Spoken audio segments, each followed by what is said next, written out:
Greetings and welcome back to room 303 in AP English, and we turn now in our study of Dante's Inferno to Canto number 11. Now, this is an interesting canto. I'm going to call this Virgil's cartography of hell. Now, there are some of my students who have difficulty with this canto. They're like, okay, I've come along with Dante the Pilgrim and Virgil up to this point. I've gone through these different circles, and there's been a bit of adventure that can keep me halfway focused and attentive. And then all of a sudden we hit Canto 11, and it pretty much looks more like a dialogue from a Platonic dialogue, a conversation that's just between Virgil and Dante the Pilgrim. And I'm not always exactly sure even what they're talking about. I'm going to hope that I can make the argument that Canto 11 may be the central canto of all of Inferno, because it's the fulcrum or the hinge. Think about it in terms of mathematics. If there are 34 cantos, 33 after the intro, then we're basically a third way through the experience of journeying into Inferno. If there are 9 circles, we've gone through 5 already, which tells us, 5 into 6, right? Which tells us that basically there's 7, 8, 9 left. There's only 3 circles basically left, and we're only a third of the way through. So what exactly is going on? I think Dante the poet understood what he was doing, and so I think he decided to give a little breather, a little break. And he's going to go through now a process of saying, let me tell you where we've been, let me tell you where we're going. I want you to see the poetic intentionality, I guess is the way I'm saying this, of this canto. And some of you, if you own your volume of Inferno, you actually will book ear this one, okay? And you'll go back to the intro pages if you're working especially with the Penske translation, although almost every modern translation of Dante's Inferno will have this kind of like a chart. I'm going to recommend, though, that you make your own chart at level 1 as we get into this project. Now, if you haven't been following our stuff at LearnStrong.net, definitely recommend that you hit that AP folder. Hey, my assumption is that you've been working with us from the Iliad up through the lectures on St. Augustine's Confessions. I'm going to have a whole lot to say about St. Augustine's Confessions and our comments on Aristotle and Plato, because it's going to be significant to our study here. We have already given lectures on cantos 1 through 10. Let's just review those quickly, as we often like to do. I mean, we do this even in Canto 11 anyway, kind of reviewing where we've been and where we're going. Let's just review. In Canto 1, you'll remember, we are on the 7th of April, the year is 1300, Dante the Pilgrim is 35 years old, and he's lost in a wood of error. There he will meet a leopard, a lion, and a wolf that will keep him from being able to ascend the mountain of God as he wants to. And then Virgil will show up. In Canto 2, we have the invocation of the muse, and then Virgil will tell Dante, it's Beatrice that sent me, and I need to help you. You have to grow, you have to learn. That is to say, this is going to be a text that we will call a propedeutic, instructional, didactic, as you'll recall. In Canto 3, we have the inscription of hell, abandon hope, all ye who enter here, and we have the uncommitted, not those who are actually in hell, but those who don't even deserve heaven or hell. That is to say, they never could make up their mind. We also have Acheron, who will take them across the river, and then Dante will faint. In Canto 4, we have limbo, which is circle number 1, the unbaptized pagans here, of course, Homer, Virgil himself, and the great Aristotle, the master, as we'll reference him again here in Canto 11. In Canto 5, we meet Circle 2. This is, of course, the beginning of the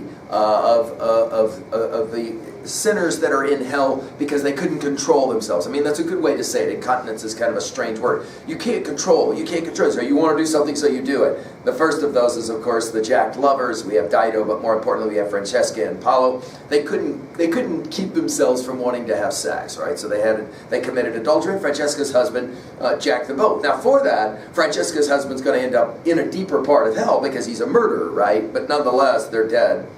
In Canto 6, we've got Circle 3.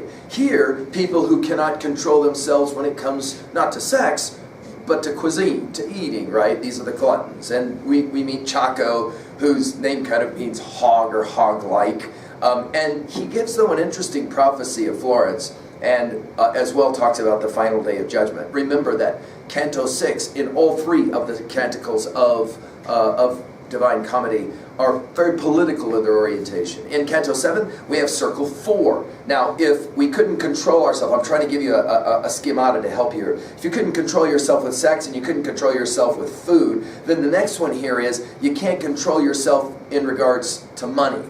You're either always spending it, that is to say, prodigal. So the prodigal son, when we did that project, is the one who spends all of his money. Or you're avaricious and you never spend anything, right? You're always miserly in keeping it. Either way, Dante sees this as a sin, as did the church.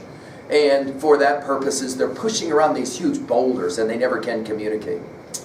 In Circle 5, we have the river, or the marshy area of Styx. And here we have the wrathful and the sullen. And I mean, if you'll think about it, this makes sense as well, because they can't control their emotions or their rage. That is to say, they're wrathful, they're disdainful, or they're just kind of depressed and morose and sullen all the time. And you'll remember that they're stuck down under the mud, so that all they do is just bubble up. They can't speak. In other words, their rage has somehow kept them from being able to become fully human. Notice in this as well in Canto 7, Dante is told by Virgil, you can't recognize them. They've lost their identity because of their rage.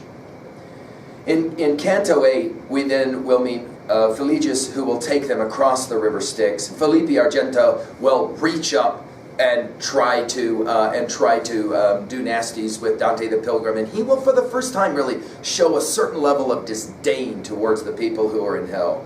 They end up at Dis, which will be Circle 6, and they're not allowed in. In Canto 9, the gates of Dis are opened by an angel, a disdainful angel, right, who basically says to all of those fallen angels that are inside the city of Dis, really, seriously, you think you can somehow stop God? I mean, come on, you got thrown out of heaven, give me a break, right?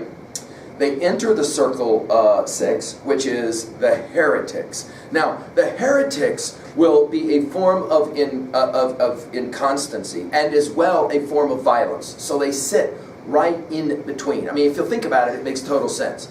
They couldn't, for heretics, the thing they couldn't control was their critical reasoning power. In other words, they asked so many questions that they became unbelievers instead of what the uncommitted are, non-believers. They became unbelievers. That is to say, they are not going to allow themselves to follow a path of faith. And for that, they are jacked in fire, right? Finally, in Book 10, we have Dante's conversation with Farinata and Cavalcante about Cavalcante's son Guido. Notice in this exchange we talked about the ways in which politics, Dante is beginning to understand, are not going to be the solution to the problems, especially the conflictive problems that Dante has encountered. Which brings us now to Canto 11. And it's a stopping point, so let's pause for a moment in Canto 11. Let's take a little breather, and let's start looking at the rest of the journey, if you will, all right? Now again, the key here is I hope that if you haven't been reading this stuff, but you just been letting me tell you about it, I really do recommend that you try and read this canto and see just how well you understand it on your own before I help you. Our learning theory asks that we connect new information to old information in meaningful ways. That is significant in this canto because Plato and Aristotle stands, along with St. Augustine, right behind, kind of looking over Virgil's shoulder, or Dante the poet's shoulder, to say, let's make sure we understand where all these ideas came from. Because it's a fair question, I think, to ask, why is it that certain sins are considered sins at all? For example, we're going to get this question of usury here. What makes anything wrong, right? I mean, what makes any kind of action wrong? And the answer, of course, is normally when we come back to it, well, it's wrong because it hurts somebody else. It may hurt yourself, but it also hurts somebody else. In other words, the communal aspect of all forms of sin for Dante, that will be central to understanding how he lays out all of his hell. In the broadest of strokes, we can say it this way, right? He has the inconstant, that is to say, they can't control themselves. Then he has the violent, and then finally he has what he calls fraud, which is basically betrayers, people who betray other people in some way. We'll get to it.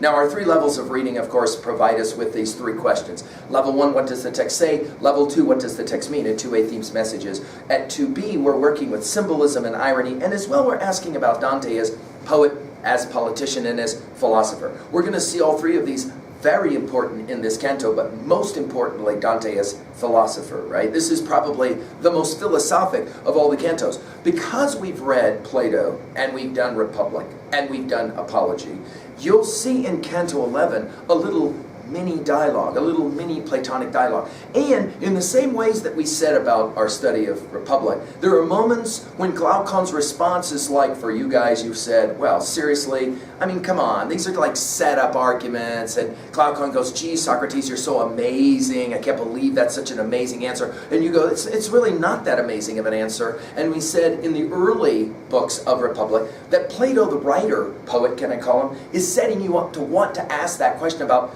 isn't there more that you have to say on this topic? We'll see the same thing here. In other words, Virgil's answers to Dante the Pilgrim are incomplete, and they're going to frustrate you. And I think Dante the poet knows that's exactly what he's doing. In other words, keep reading, or maybe we would say it, keep journeying, keep wandering, keep going on the journey, right? And as we've said, in the end, you've got to take the entire journey of the entire Commedia to get all the way through Purgatorio and Paradiso before you have the ultimate answer, because everything leads to God in faith in Dante, all right? We're only doing Inferno because of our lack of time, but obviously I'm exhorting you to read on your own the other two canticles. Finally, we ask the question, how can I relate to this information in some meaningful way? At 3a, we want to relate it, obviously, to the stuff we've been working with in AP, beginning with the Iliad and ending with Augustine's Confessions. And then finally, and most importantly, and I do think this is such a critical element of our study together, you have to own this stuff yourself. There have to be questions that matter to you. In other words, to what degree does any of this make sense to you? I'll try and ask a question or two at the conclusion of this lecture that will help that as well. A brief summary now of Canto 11. They pause, interestingly, behind a pope's tomb. So here we are in the heretic circle, circle 6, where they hide behind a pope's tomb. It's so stinky, messy, nasty stench. Oh man, it's wretched stench. We're about to go to boiling blood and all of the violence. So I mean, you can just imagine the horrid, horrid stench that's coming up. And Virgil says, you know what, we got to pause here for a little bit, and let's just we got to let our noses get accustomed to this wretched stench, and this will allow them to have a conversation. But interestingly and symbolically, they hide behind Pope Anastasius's tomb. And we're going to hear about him. He was a disbeliever in Christ's incarnation. He didn't believe that Mary slept with a god and produced Jesus Christ, the Savior of the world. Of course, there may be a reason for that that's rooted in Pope Anastasius's reading of Greek mythology, where Zeus, or later Jove, sleeping with lots and lots of women, produce half men, half god types of beings. And for Pope Anastasius, he didn't buy it. And for that, Dante and the church obviously considered him a heretic. We then will get Virgil's kind of map of hell with explanations or partial explanations as to what's coming. Again, this is the canto that you want to annotate at level 1 very, very closely. You also want to pay attention to the chart that's provided in the intro pages of the Penske translation. It'll be very useful for us as well. All right, let's go to the canto itself. This is now Canto 11, up on the topmost rim of a deep-cut bank formed by a circle of massive fissured rock. We stood before a pen collecting a holding pen, more cruel. The stink thrown up from the abyss had grown so thick its excesses drove us to shelter in the space behind a great tomb's lid. In other words, it's disgusting. It bore a plaque inscribed. Now, it's a fair question to ask. Why would you need plaques in hell if nobody visits this place other than Dante the Pilgrim? Well, these are kind of constructions for the poet. We don't ask these most complicated of questions because they're kind of silly, of course. It helps us to be able to have this information. The inscription says this: I hold Pope Anastasius, drawn by Photinus, away from the proper path. Now, this is, again, Pope Anastasius. The dates for him are 496 to 498. He was only Pope for 2 years. But again, because of his affiliation with Photinus, he began to disbelieve in or not accept the idea that Mary was impregnated by a deity, the Holy Spirit, and produced then the Son of God, Jesus Christ. This, of course, we know was a major dogmatic question in the early years of Christian theology and the formation of Christian theology. One of the ways we know that is because there was so much written about the fact that people needed to make sure that they believed in this. What's fascinating, and we said this in our study of St. Augustine, however, is that, for example, the most prolific New Testament writer, St. Paul, never one time mentions the virgin birth of Jesus Christ, which is kind of interesting. And a whole lot of people have asked, why not? It maybe was just an accepted theology for those early years of the formation of Christian theology. And now, Virgil. We must put off descending further than this, my master said, until this rotten breath has become familiar to our sense of smell. Notice one of the only times in the poem that Virgil will say to Dante the Pilgrim, let's take a break. Usually it's the other way around. It's Dante who's saying, I'm done with this. Our most important passage is coming in Canto 24, when he sits down and he says, I'm not going anymore. I've had enough of this filth. And it will be Virgil that has to say, up on your feet. This is no time to tire. Those lines I worked with in our intro lecture to Inferno. Then we have Dante the Pilgrim, who is beginning to evolve as a student. If we said this about Glaucon in Plato's Republic, go back to those lectures in the AP folder. We will say this now about Dante the Pilgrim. He is increasingly becoming a good student. And what is it that makes a good student? Knows how to ask the right questions. We say there are no stupid questions, but of course we're aware that there are sophisticated questions and simplistic questions, or requests. Notice Dante the Pilgrim's request. Discover some matter to fill the lost time with, pray you, I answered, so we may use it well. In other words, okay, if we're going to pause here, can we at least have a really good conversation? Let's not waste our time. Now, of course, this is a quasi-contrivance, no question. This is Dante the poet borrowing from Plato the poet, who will play a very similar game. You want to talk about justice? Let's put a bunch of people in a room and have a conversation. You want to talk about, and on it goes. You want to talk about love? Let's put a bunch of people in a drinking party called the Dialogue Symposium, and we'll have a conversation. Here we're going to have a conversation where Dante the Pilgrim will play the Glaucon character. Virgil will obviously play the Socratic teacher, right? So here we go. Notice, my son, he calls him my son again, within these rocks, he says it first, I am so minded, he said. In other words, good idea. I was already trending that way. And then he says it. My son, within these rocks, 3 lesser circles fall, each one below another. By lesser, we mean because of the design of the creation, of that funnel-like creation. Lesser, lesser, smaller, smaller, coming to the point where Satan or Lucifer and his 3 mouths are, okay? All of them are packed with accursed souls.